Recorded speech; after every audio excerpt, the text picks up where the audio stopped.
In 1980, 15% of American adults were obese. Today, it's 42%. Same country, same genes, completely different bodies. Nothing about willpower changed. The world did. We talk about this like it's a mystery, like somewhere between then and now, an entire nation just stopped caring. But the people in those old photographs, the ones with the flat stomachs and the bad haircuts, they weren't trying. They weren't tracking anything. They weren't disciplined. They were just living in a world built differently than ours. And once you see how that world actually worked, you can't unsee it. The kitchen. Dinner in 1980 came from a pot on the stove, meatloaf on Monday, pork chops Wednesday, something that stretched into soup by Thursday. The smell hit you when you walked in the door. Someone had been in that kitchen for an hour. The portions were set. The plate was made. And when it was gone, dinner was over. No app, no delivery window, no second option waiting in the freezer. The kitchen closed after dinner. And that invisible boundary, one most families never thought about once, was quietly keeping an entire generation slim. By the late 1980s, both parents were in the workforce in the majority of American households. Home cooking didn't disappear overnight, but it started to slip, and the gap it left behind got filled with something else entirely. The sweetener nobody saw coming. In 1970, high fructose corn syrup represented less than 1% of all sweeteners in the American food supply. By 1984, Coca-Cola had fully switched to it. So had Pepsi. And within a few years, so had the bread, the ketchup, the salad dressing, the cereal, and the yogurt. It wasn't that Americans suddenly started drinking more soda. It's that the sweetness followed them into every aisle of the grocery store, into foods that had never been sweet before. Your grandfather drank a Coke at a baseball game, maybe one on a Friday night. Sugar was a treat you noticed. By the mid-80s, it was just background noise.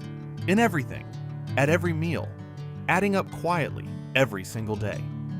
The obesity rate, which had held flat at around 15% through the entire 1970s, began its long, steep climb right around 1980. Researchers don't think that's a coincidence. The snack that didn't exist. Open a 1980 kitchen pantry. Here's what you found. Canned goods, flour, a box of cereal, maybe some crackers. Here is what you did not find. Individually wrapped 100-calorie packs.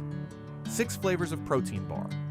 A drawer full of trail mix and fruit snacks and cheese sticks portioned out for grazing. There were 3 meals a day. And if you were hungry between them, a mother said the same 4 words every American child heard 1,000 times. Wait until dinner. The average American today eats or drinks something every 2.5 hours. That rhythm, constant, habitual, barely conscious, simply didn't exist in 1980. The snack food industry didn't invent a bad habit. It invented the habit from scratch, and it sold it to every household in the country as convenience. The friction. In 1980, daily life had friction built into it. Dad mowed the lawn with a push mower. Mom carried groceries from the car. The office worker climbed stairs. The factory worker stood for 8 hours.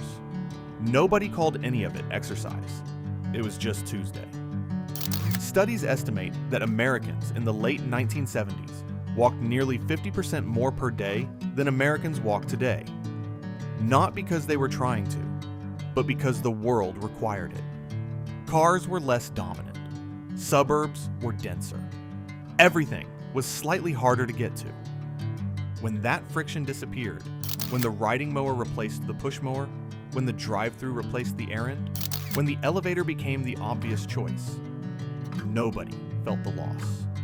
Each convenience was small. Each one saved a few calories.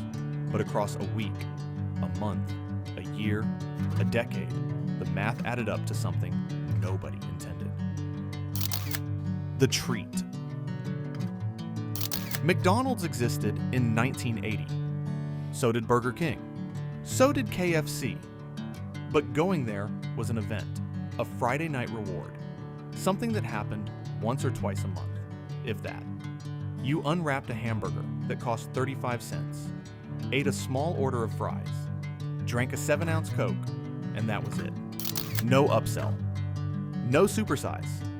No value meal engineered to make you eat more than you planned. Today, a medium Coke is 21 ounces. The large is 30. The original McDonald's hamburger was 1.6 ounces. The Quarter Pounder, now considered the small option, is 4 ounces before it even hits the grill. Nobody sat down and decided to eat more. The portions grew around them. And the human brain, wired since prehistory, to finish what's in front of it, obliged every single time. The moment fast food stopped being a treat and became a Tuesday was the moment everything changed. The people in those old photographs weren't special. They didn't have better genes or stronger willpower or some secret nobody wrote down. They lived in a world where home cooking was the default, where sugar was something you noticed, where food came in normal portions and movement was unavoidable, and where nobody had thought to sell you a snack between meals. They didn't count a single calorie. They didn't need to. We didn't lose our discipline. We lost the world that made discipline unnecessary. If this hit close to home, drop a comment. What's the one thing from 1980s eating that you actually miss? And if you want more of this, subscribe. Next video, we're going back to a place that probably shaped a lot of your early memories. You'll know it the second it starts.